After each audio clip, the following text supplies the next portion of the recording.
नमस्ते दोस्तों, मैं श्रीवास्तव सर आपके लिए करंट अफेयर्स लाया हूँ 17 अक्टूबर 2022 का। सारे के सारे क्वेश्चन काफ़ी महत्वपूर्ण हैं और उसे जो लिंक जी के दिया गया है वो भी काफ़ी महत्वपूर्ण है। पहला क्वेश्चन है, विश्व खाद्य दिवस कब मनाया जाता है? World food day. तो विश्व खाद्य दिवस 16 अक्टूबर को मनाया जाता है। विश्व खाद्य दिवस और कृषि संगठन द्वारा ये मनाया जाता है, यानी FAO food and sorry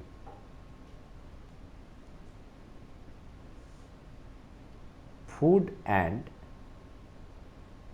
agricultural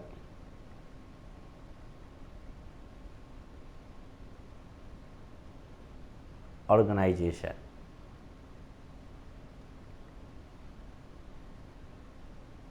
इसके द्वारा मनाया जाता है, जिसका मुख्यालय इटली के रोम में है।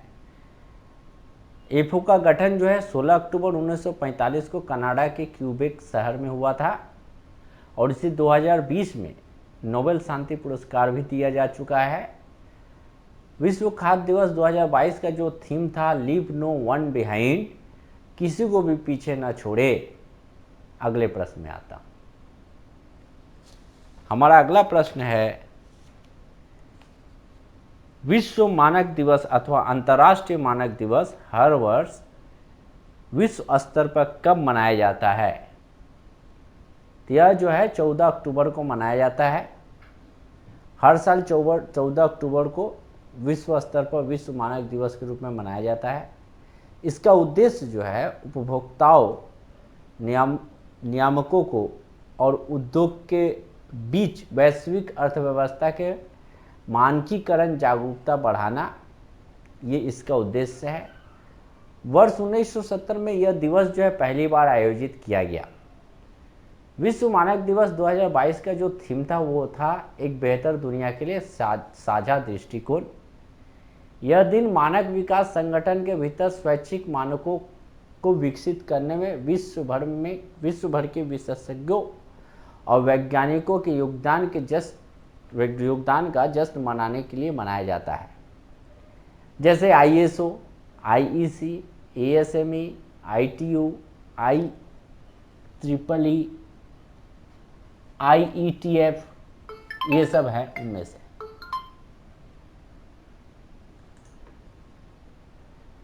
अगला प्रश्न में आते हैं, conference on interaction and confidential building measure in Asia, CICA, जिसका full form conference on interaction and confidence building measures in Asia was held in which country? इसका शिखर सम्मेलन किस देश में आयोजित किया गया? कजाकिस्तान में। और यह जो है 13 अक्टूबर 2022 को आयोजित किया गया कजाकिस्तान के अस्ताना में। और अपने संबोधन में कजाकिस्तान के राष्ट्रपति ने बहुपक्षीय तंत्रों के लिए सिरे से प्रोत्साहन देने का आह्वान किया। किस राज्य के विभिन्न जिलों में पेयजल की गुणवत्ता जांच के लिए 2050 नई प्रयोगशाला स्थापित की गई?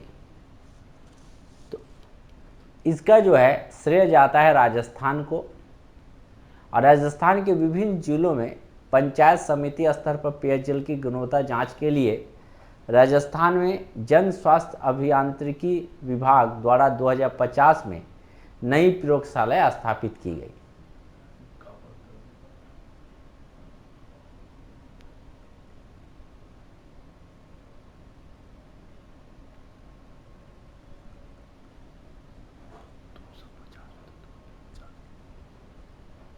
पहला राष्ट्रीय कोयला सम्मेलन और प्रदर्शनी कहाँ आयोजित होगा?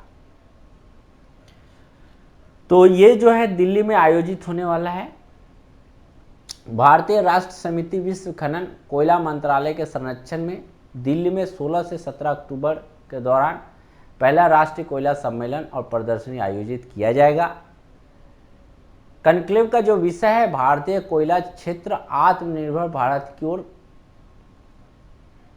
और इसमें यह 2 दिवसीय आयोजन नीति निर्माताओं, सार्वजनिक और निजी क्षेत्र के खनन कंपनियों के लिए एक मंच प्रदान करेगा, जहां सब मिलकर के एक साथ इस पर विचार विमर्श करेंगे, जिसमें शोधकर्ता रहेगा, शिक्षाविद रहेगा, अन्य हितधारक भारतीय कोयला क्षेत्र के लिए आत्मनिर्भर भारत के राष्ट्र मिशन के लिए जो है इस पर रोड मैप तैयार किया जाएगा और इस पर बातचीत होगी। केंद्रीय कोयला, खान और संसाधन कार्य मंत्री प्रहलाद जोशी और कोयला खनन रेल राज्य मंत्री राव साहेब पाटिल दावने जो है सम्मेलन को संबोधित करेंगे। कोयला, खाद, बिजली, इस्पात आदि आयोग, आपदा प्रबंधक मंत्रालय के वरिष्ठ पदाधिकारियों के अलावा खनन इंजीनियरिंग क्षेत्र के लगभग 150 छात्रों को इसमें भाग लेने की उम्मीद भी है। और बिजली के क्षेत्र में आत्मनिर्भरता लाएगा, कोयले के लिए इस्पात निर्माण में आत्मनिर्भरता लाएगा, प्रौद्योगिकी और स्थिरता को भी प्रोत्साहित करेगा। अगले प्रश्न में आते हैं। अगला प्रश्न है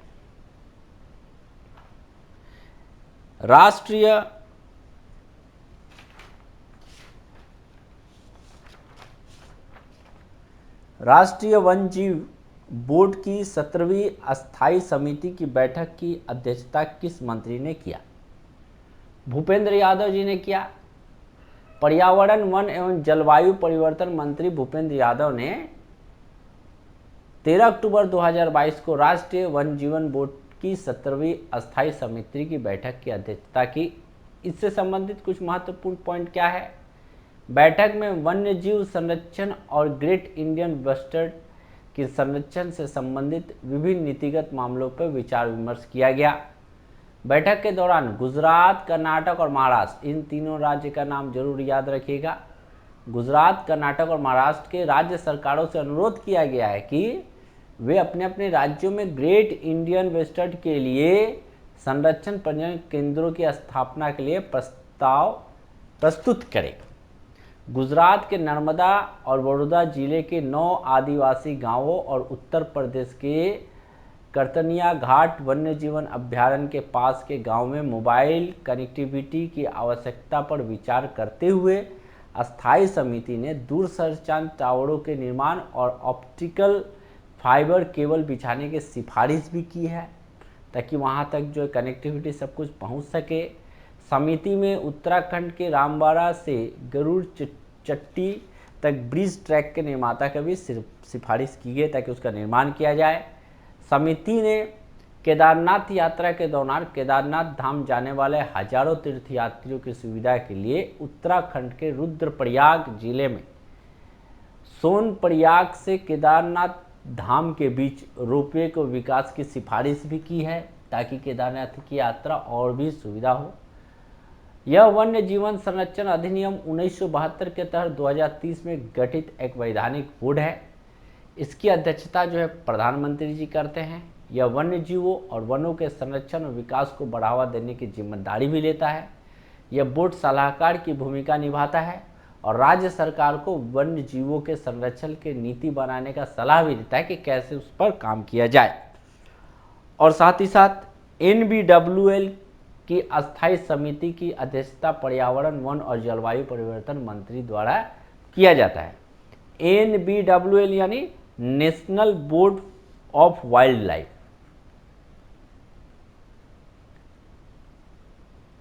national board of wild life. मैं कोशिश करूंगा हर एक छोटा छोटा पॉइंट जो जरूरी है कवर करने का। आपको किसी तरह का कोई डाउट का मौका मैं नहीं दूंगा। अगले प्रश्न में आते हैं। ईरान के नए राष्ट्रपति तो अब्दुल लतीफ रशीद को चुना गया। बस इसमें इतना ही काफ़ी है। अगले प्रश्न में जाता हूं। बोला है महिला सशक्तिकरण एवं बेटी बचाओ के अभियान को बढ़ावा देने के उद्देश्य से किस प्रदेश ने 6वीं राष्ट्रीय महिला मैराथन 2022 का आयोजन किया? तो इसका आयोजन जो है मध्य प्रदेश ने किया। राजमाता विजयाराजे सिंधिया की 103वीं जयंती के अवसर पर मध्य प्रदेश के ग्वालियर में महिला सशक्तिकरण एवं बेटी बचाओ के अभियान को बढ़ावा देने के उद्देश्य से 6वीं राष्ट्रीय महिला मैराथन 2022 का आयोजन सावरकर मार्ग थीम रोड से किया गया।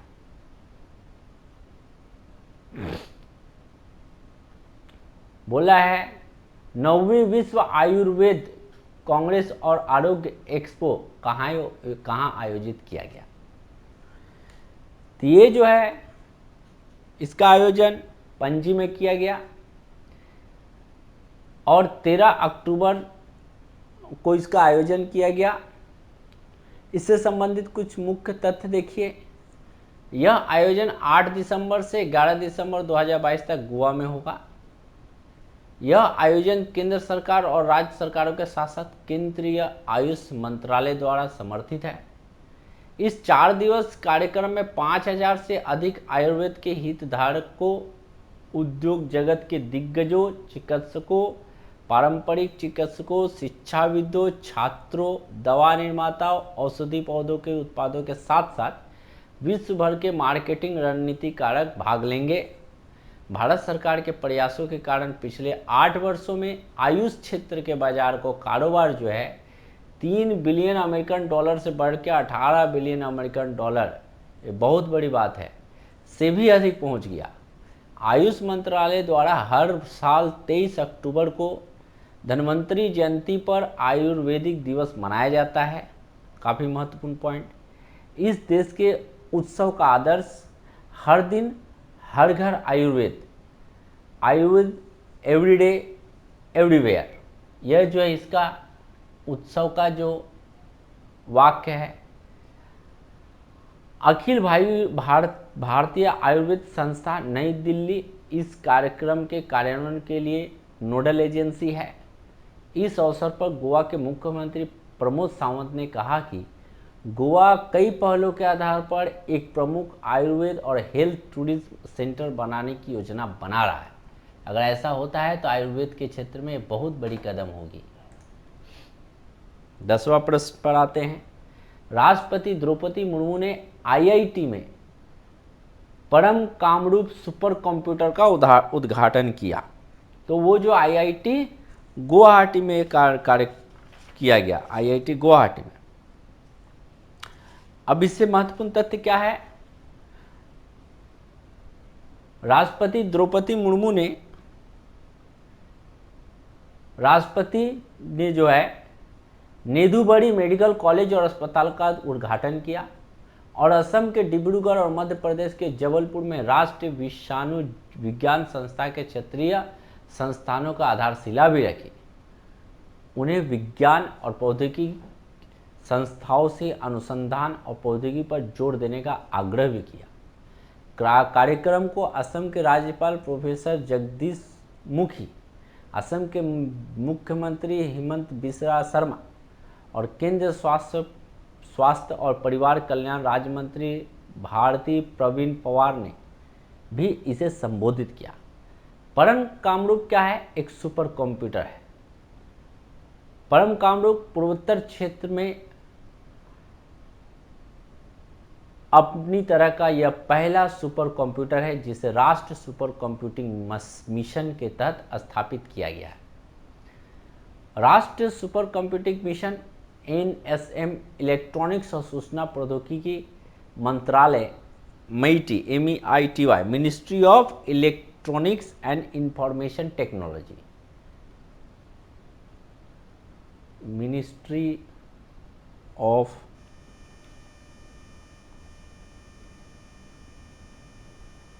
इलेक्ट्रॉनिक्स एंड इंफॉर्मेशन टेक्नोलॉजी और विज्ञान और प्रौद्योगिकी विभाग डीएसटी मतलब आपको मालूम होना चाहिए department of science and technology.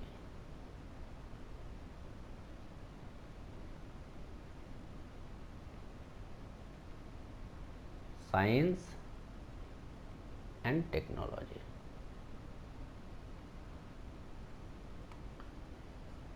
कि ये संयुक्त पहल है। यह इस क्षेत्र के कई मुद्दों के समाधान के साथ साथ अग्रिम कंप्यूटिंग, स्वास्थ्य देखभाल तकनीक प्रदान करेगा। इस सुपर कंप्यूटर के कई घटक स्वदेशी रूप से विकसित किए गए हैं। इस प्रकार का तकनीकी विकास भारत को सुपर कंप्यूटिंग में विश्व में अग्रणी बनाएगा और देश के साथ साथ दुनिया की चुनौतियों को हल करने में भारत की क्षमता को बढ़ाएगा। राष्ट्रीय सुपर कंप्यूटिंग मिशन NSM ने मार्च 2022 में IIT रुड़की में सुपर कंप्यूटर परम गंगा को तैनात किया।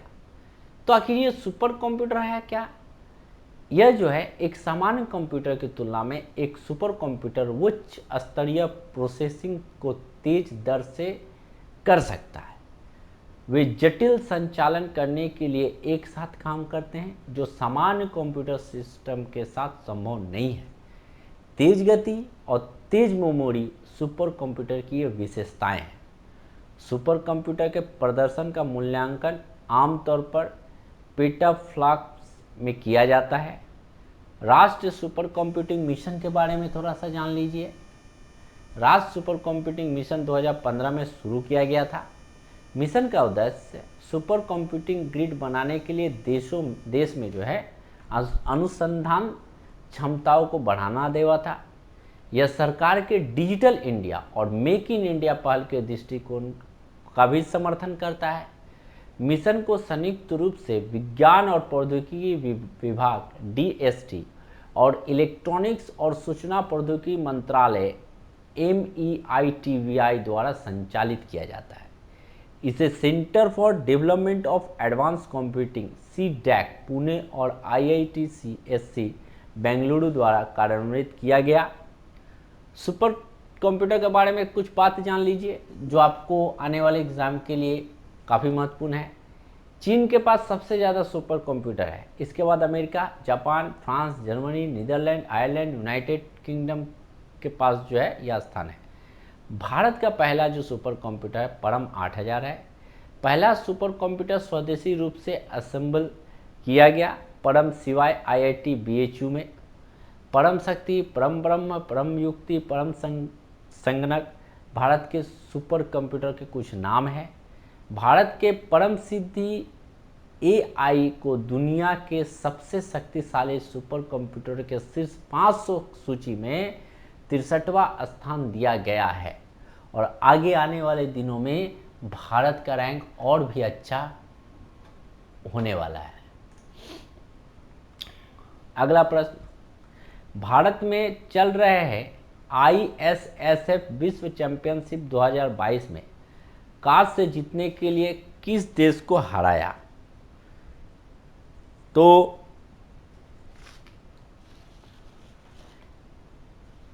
इसका आंसर है जर्मनी।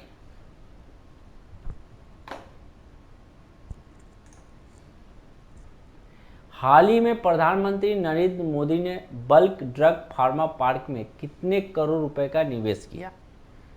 तो 2000 करोड़ का। इस टाइप का क्वेश्चन बहुत ज़्यादा इंपॉर्टेंट होता है आपके बैंक के एग्जाम में। तो भाइयों, ये कुछ महत्वपूर्ण प्रश्न, महत्वपूर्ण लिंक जीके मैंने आप लोगों के लिए रखा। अच्छा लगे तो लाइक और सब्सक्राइब कीजिए और आने वाले दिनों में और भी अच्छी अच्छी वीडियो हम लोग अपने तरफ से आप लोगों के लिए लाने की कोशिश करेंगे ताकि कॉम्पिटिटिव एग्ज़ाम आपके लिए काफ़ी आसान हो। बहुत जल्द हम लोग रीजनिंग का भी अरेंजमेंट करने जा रहे हैं ताकि बैंक में आने वाले कितने भी हार्ड पजल क्यों ना हो उसको आप बहुत ही आसानी तरीक़ा से सॉल्व कर पाइएगा। हम लोग वो भी व्यवस्था करें, लेकिन आपका सपोर्ट ज़्यादा जरूरी है। तो लाइक कीजिए, सब्सक्राइब कीजिए। धन्यवाद मेरा वीडियो देखने के लिए।